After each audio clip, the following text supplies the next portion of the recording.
And when you say it came back to experience, was it as if you had a experience in your life that taught you the information through your just normal living?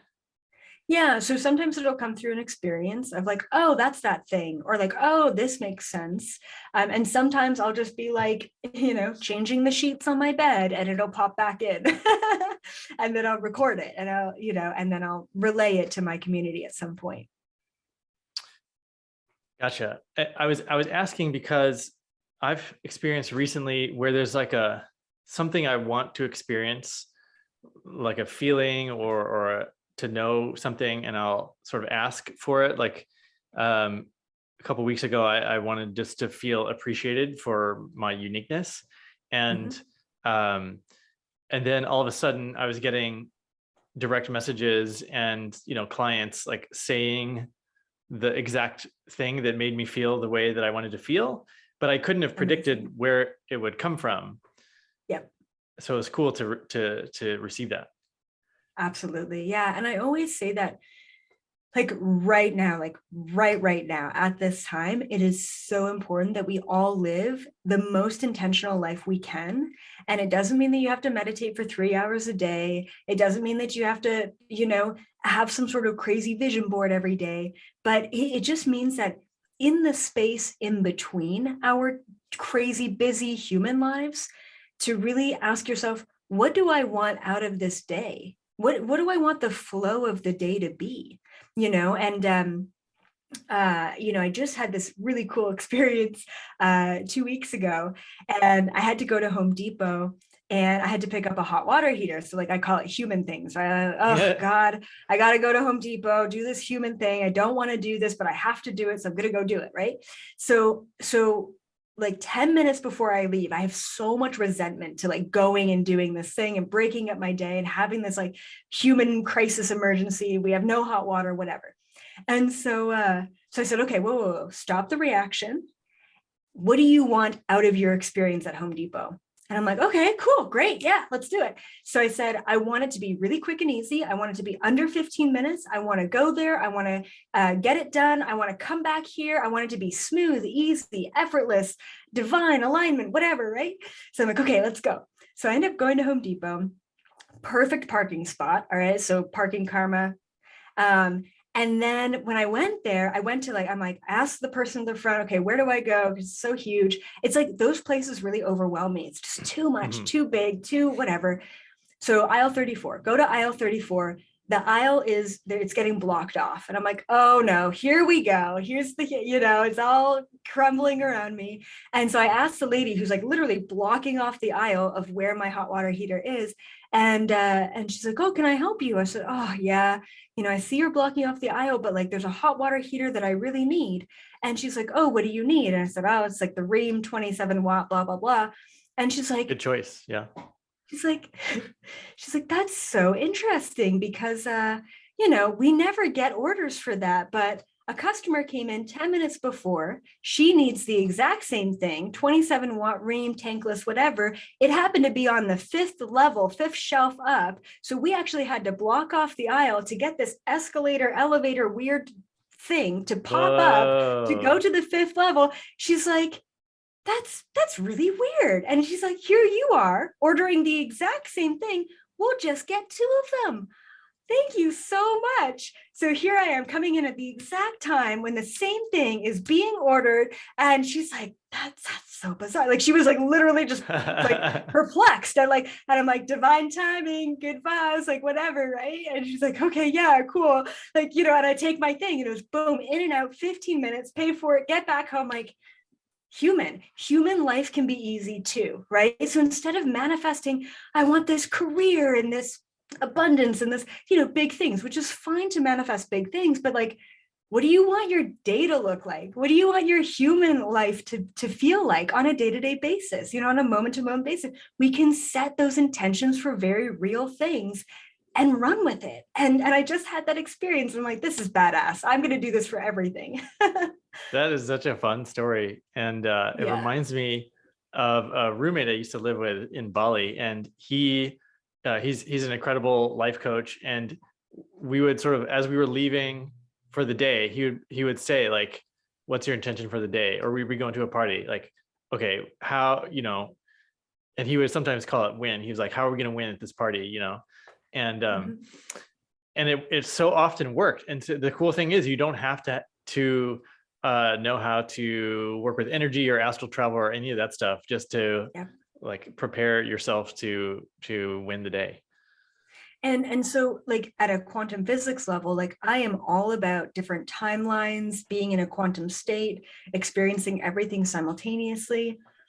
So if you think about manifestation and intention setting at a quantum level, when you're not intentional, when you're not intentional and you're in a 0 point frequency, which means that you're not necessarily in a higher vibe and you're not necessarily in a lower vibration. You're just like, I don't have an intention for drinking this coffee. I'm just drinking it, right? Or whatever.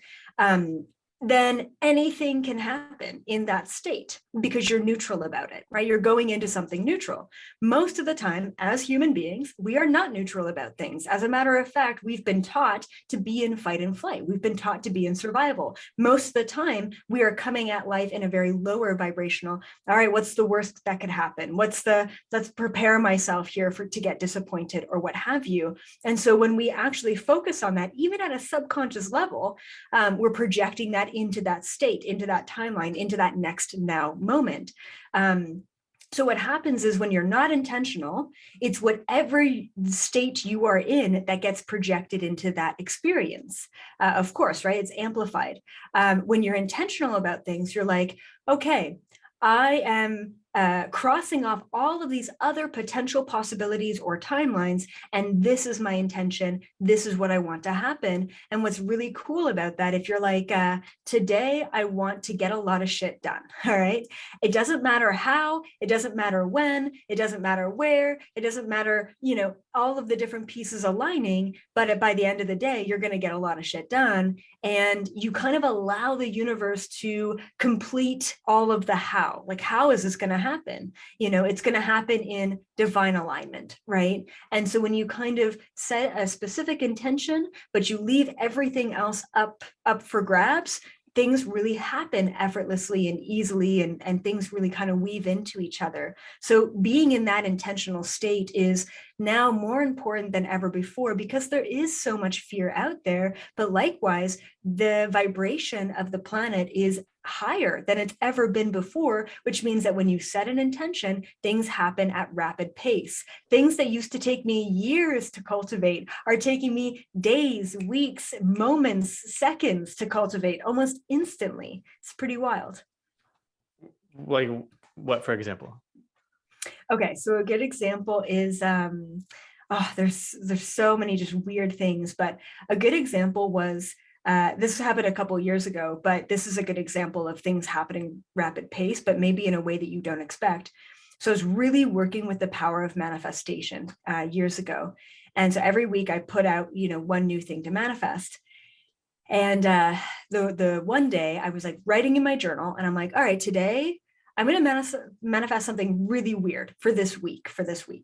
And what I wanted to manifest is cotton candy. I'm like, I'm not going to a state fair. I'm not, I don't buy cotton candy. I mean, where do you even get cotton candy, right? Yeah. So like, that's what I wanted to manifest, is like cotton candy, just something really random, just because I wanted to play with it. And so I write down in my notebook, I'm like, this week I am manifesting cotton candy. And I put it down. About 20 minutes later, I had a client come over for a session.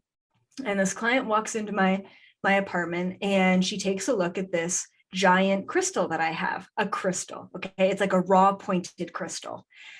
It is also clear quartz. Okay. So just like painting the picture. She takes one look at it. First thing she says to me is, oh my God, that crystal reminds me of cotton candy. I'm like, this crystal does not look like cotton candy. Okay. It's not colorful. It's not fluffy. There's nothing about this crystal that resembles cotton candy in the least. And yet the first words out of her mouth is, that reminds me of cotton candy. And in that moment, I know that I manifested cotton candy. Right. And so sometimes I'll tell my wife, I'm like, oh my God, we were just talking about that thing, and here it is. And she's like, yeah, but we didn't actually get that thing. And I'm like, but it's not about getting the thing. It's about recognizing that we manifested it in the way that it needed to be manifested. Maybe it's not in our hands in the way that we expected, but we still manifested it. And to recognize not only what you're setting an intention for, but the ways in which it comes about in your reality are really important, because then you start to take all of your power back from this reality, and you start to realize that you are in full conscious control of every moment that happens to us. Whoa. Yeah. And so you don't need the physical cotton candy, you just need the representation. I love that you can pick something that you normally wouldn't want to run an experiment to just check your manifesting practice. 100%. You want to make it kind of odd enough that it's not going to be just the same old thing, in your day or your week. Like you want to make, and then when you really make it odd and it comes about, you're like, oh my God, that's really wild. So I used to host retreats like pre-pandemic, I have a couple of retreats a year. I loved retreats so much. Definitely want to get back into them. And at the beginning of the retreat, I would take 10, maybe 15 people, and I would say to them, I want you to write a word down in your notebook. And by the end of this week, someone is going to say your word, right? And I said, make it unique enough, make it a word that wouldn't come up, like manifest is not a good word for a freaking spiritual retreat. So every time a word was said, especially to that person, because only that person knew about that word, we would ring a bell and beat on the drum and all celebrate that we manifested these weird words. And then by the end of the week, we would all go around in a circle and they would say their word, and someone would be like, oh my God, like I said that word. And we would see, who manifested what. And typically 9 times out of 10, every single word that was planted was manifested within that week. And that's a good example of working with manifestation, not necessarily in a tangible way. As 3D beings, we want to manifest 3D things. We need to realize that manifestation happens in all dimensions, not just this one. I love that exercise, and I plan to steal it if that's all right. Yes, do it. That's super fun. It's reminding me of some other just fun games. Like Lynn McTaggart has this one where you charge water with an image, and then you just have people guess what's the image is. I think you've done it where it's like, what's in my mug? Like, what am I drinking? Yeah. Practice your psychic. People love it. Yeah. I would love actually to run to get data, to just have it a little scientific, and then sort of help prove that everyone is a little bit telepathic, a little bit psychic. Absolutely. Yep. Well, you know what? Actually, this brings up a study that they did that really blew my mind. It was so cool. I actually don't remember what the study's called, but maybe you could Google it. So basically, they took these people, and it was like super simple, but like, wow, so incredible. They hooked them up to these machines, and they had a computer in front of them. And on the computer, they would show them images. Okay. And pretty much the images ranged from like anything from something really neutral, like a cup of coffee, to a war scene, or to cotton candy, like, high, low, and in between. Okay. All the different images. And what they ended up discovering, so wild, that before a really like dark image or negative image was shown, their body was already reacting with higher levels of cortisone or higher heartbeat rate or whatever, or the sweat was like, sweating a little bit, a couple of seconds before the image was shown, before the next image was shown. Like, I mean, talk about precognition. Like it's just so fascinating what studies they have already done on these types of things. Yeah. I've actually just encountered that study and a parallel one.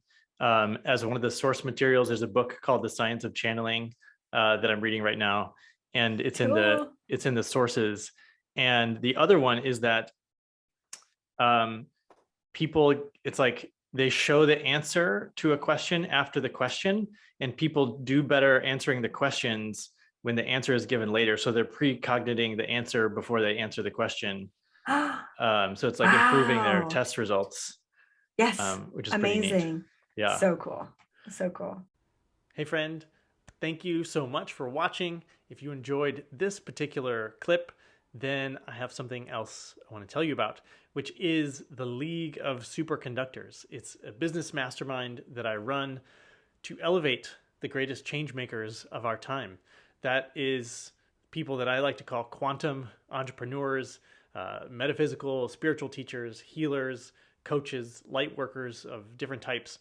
And this is a year-long business mastermind starting in May of 2022. So if that's the type of thing that you're looking for, if you're looking to better fuel your mission by having a business that brings in all the abundance you're looking for, that both operates at the 3D level, serving the people of Earth, and at a multi-dimensional level, bringing in all of the higher wisdom and experience that you have access to, that's what we're doing. So if that sounds like something for you, then you can check out the link below, read a little bit more about the program, what we do each month. And I also invite you to apply for a call with me, a strategy session. We can get to know each other. I'll coach you a little bit, and you can decide if that might be the exact thing that you've been looking for. All right, thanks so much for watching, and I'll see you next time.